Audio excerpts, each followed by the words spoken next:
Welcome to Joby's kitchen. Joby's കിച്ചൻ്റെ പുതിയൊരു വീഡിയോയിലേക്ക് എല്ലാവർക്കും ഒരിക്കൽ കൂടി സ്വാഗതം. ഇന്ന് അച്ചിങ്ങപ്പയർ തോരനാണ് ഞാൻ ഉണ്ടാക്കുന്നത്. അപ്പോൾ നമുക്കതെങ്ങനെ ഉണ്ടാക്കുമെന്ന് ഒന്ന് കണ്ടു നോക്കാം. ഇതിൻ്റെ ഇൻഗ്രീഡിയൻസുകളൊക്കെ ഒന്ന് പറയാം. ഇത് 1/4 കിലോ അച്ചിങ്ങപ്പയറാണ്. ഞാൻ ഞെട്ടൊക്കെ കളഞ്ഞ് നന്നായിട്ട് ക്ലീൻ ചെയ്തെടുത്തിട്ടുണ്ട്. പിന്നെ നമ്മൾക്ക് വേണ്ടത് അച്ചിങ്ങപ്പയർ എടുക്കുമ്പോൾ ശ്രദ്ധിക്കേണ്ട കാര്യം എന്ന് വെച്ചാൽ തോരൻ്റെ പയർ എടുക്കുമ്പോൾ മൂത്ത പയർ ഉണ്ടാവാൻ പാടില്ല. നല്ല ഇളം പയർ നോക്കി എടുക്കുവാൻ ശ്രദ്ധിക്കുക. നമുക്കൊരു സവാള വേണം, 3-4 പച്ചമുളക്, ഒരു 2 വറ്റൽമുളക്, ഒരു 1/4 മുറി തേങ്ങ ചിരണ്ടിയത്, അല്പം വേപ്പില, മഞ്ഞൾപ്പൊടി, ഒരു 2 അല്ലി വെളുത്തുള്ളി, അല്പം ഉപ്പ്, ചെറുജീരകം കുറച്ച്, പിന്നെ വേണ്ടത് വെളിച്ചെണ്ണ, ആവശ്യത്തിന് വെള്ളം. ഇത്രയും കാര്യങ്ങളാണ് നമ്മൾക്ക് അച്ചിങ്ങപ്പയർ തോരന് വേണ്ടി വരുന്നത്. ഇനി നമുക്കിതിൻ്റെ കട്ടിങ് എല്ലാം ഒന്ന് റെഡിയാക്കി വയ്ക്കാം. ഞാൻ സവാള എടുത്തിട്ട് വലുതായിപ്പോയി. നമുക്ക് ഇതിൻ്റെ ഒരു 1/4 സവാള എടുക്കാം. അത് ഒന്ന് നന്നായി ചോപ്പ് ചെയ്ത് വയ്ക്കാം.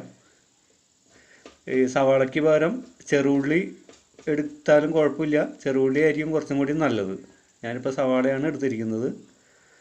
അപ്പോൾ സവാള ചോപ്പ് ചെയ്ത് കഴിഞ്ഞിട്ടുണ്ട്. ഇനി നമ്മളുടെ പച്ചമുളകും നന്നായിട്ടൊന്ന് ചോപ്പ് ചെയ്ത് ഇതിൻ്റെ കൂടെ ഒരുമിച്ച് വയ്ക്കുക. കട്ടിംഗ് ബോർഡിൻ്റെ അടിയിൽ തുണി വയ്ക്കാത്തതുകൊണ്ട് അനങ്ങാണ്. അപ്പോൾ ഗ്രാനൈറ്റിലൊക്കെ നമ്മൾ ഈ കട്ടിംഗ് ബോർഡ് വയ്ക്കുമ്പോൾ തുണിയുടെ മുകളിൽ വെച്ച് ഉപയോഗിക്കുകയാണെങ്കിൽ അത് ഫിക്സായിട്ട് അവിടെ ഇരിക്കും. നമ്മുടെ പച്ചമുളക് ചോപ്പ് ചെയ്ത് കഴിഞ്ഞിട്ടുണ്ട്. ഇത് നമ്മൾക്കൊരു പാത്രത്തിലോട്ട് ഇട്ട് മാറ്റി വയ്ക്കാം. ഇനി നമ്മൾക്ക് അച്ചിങ്ങപ്പയർ അതേമാതിരി തന്നെ നൈസായിട്ട് കട്ട് ചെയ്തെടുക്കാം. അച്ചിങ്ങപ്പയർ കട്ട് ചെയ്യുമ്പോൾ ഒരുപാട് കനം വരാതിരിക്കാൻ ശ്രദ്ധിക്കുക. പരമാവധി അത്രയും കനം കുറച്ച് അരിയുന്നു അത്രയ്ക്ക് നല്ലതായിരിക്കും. അപ്പോൾ അച്ചിങ്ങപ്പയർ അരിയുമ്പോൾ തീരെ കനം കുറച്ച് അരിയാനായിട്ട്, തോരൻ്റെ അച്ചിങ്ങപ്പയർ കനം കുറച്ച് അരിയാനായിട്ട് പ്രത്യേകം ശ്രദ്ധിക്കുക. നമ്മൾക്ക് അച്ചിങ്ങപ്പയറും കട്ട് ചെയ്ത് മാറ്റി വയ്ക്കുക. ഇത് നമ്മുടെ പയറെല്ലാം കട്ട് ചെയ്തിട്ടുണ്ട്. നമ്മൾക്ക് മാറ്റി വയ്ക്കാം.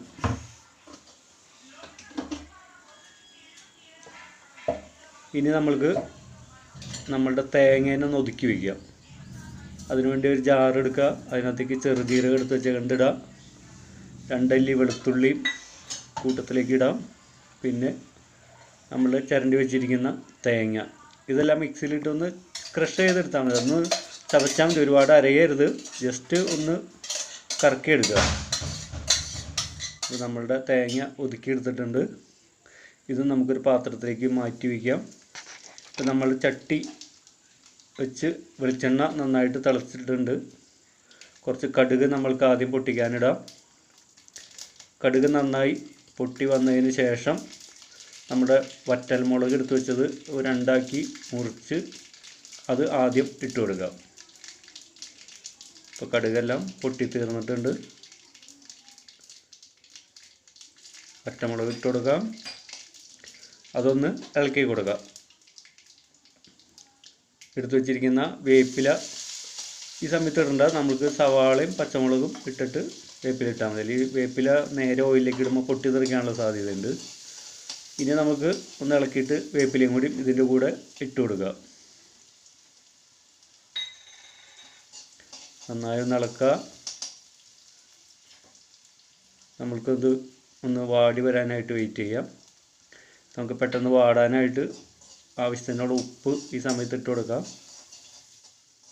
അപ്പോൾ നമ്മുടെ സവാള പെട്ടെന്ന് വാടി കിട്ടും.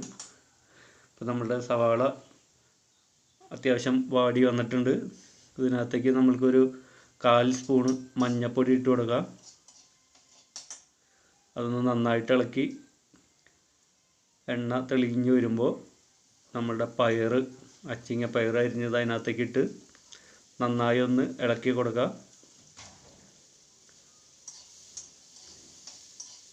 നന്നായി ഇളക്കിയതിന് ശേഷം നമ്മൾക്ക് ഇതിനകത്തേക്ക് അല്പം വെള്ളം ഒഴിച്ചു കൊടുക്കാം.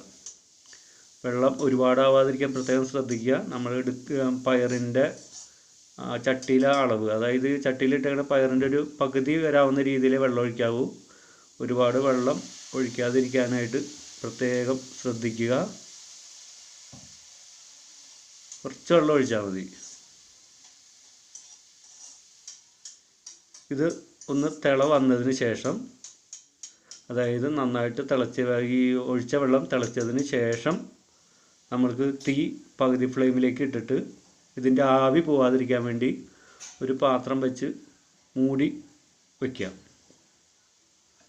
നമുക്ക് എടുക്കാനൊക്കെ എളുപ്പത്തിന് പിടിയുള്ള ഇടിപ്പിച്ചെമ്പിൻ്റെ അടപ്പോ, ഞാനിപ്പോൾ അതാണ് ഉപയോഗിക്കുന്നത്. അങ്ങനെ പിടിയുള്ള പാത്രങ്ങൾ വയ്ക്കുകയാണെങ്കിൽ നമ്മൾക്കിത് എടുത്തു മാറ്റാൻ ഇത്തിരി സൗകര്യമായിരിക്കും. ഇപ്പം നമ്മളുടെ പയർ ഒരു 10-15 മിനിറ്റ്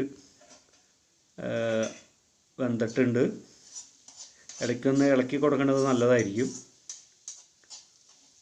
ഒരു 15 മിനിറ്റ് കഴിഞ്ഞിട്ട് നമ്മുടെ പയറിലെ വെള്ളമൊക്കെ വറ്റി പയർ നന്നായിട്ട് വെന്ത് കിട്ടിയിട്ടുണ്ട്. ഇതിലേക്ക് നമ്മളുടെ ഒതുക്കി വെച്ചിരിക്കുന്ന തേങ്ങ അതേ സമയത്ത് ഇട്ട് കൊടുക്കുക.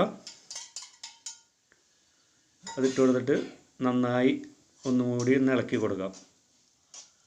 ഈ സമയത്ത് നമ്മൾക്ക് ഉപ്പ് പോരായ്മ ഉണ്ടെങ്കിലൊക്കെ ഉപ്പെല്ലാം ബാലൻസ് ചെയ്യുക. നന്നായി ഒന്ന് ഇളക്കിയതിന് ശേഷം നമ്മൾക്ക് തീ ഓഫ് ചെയ്യാവുന്നതാണ്.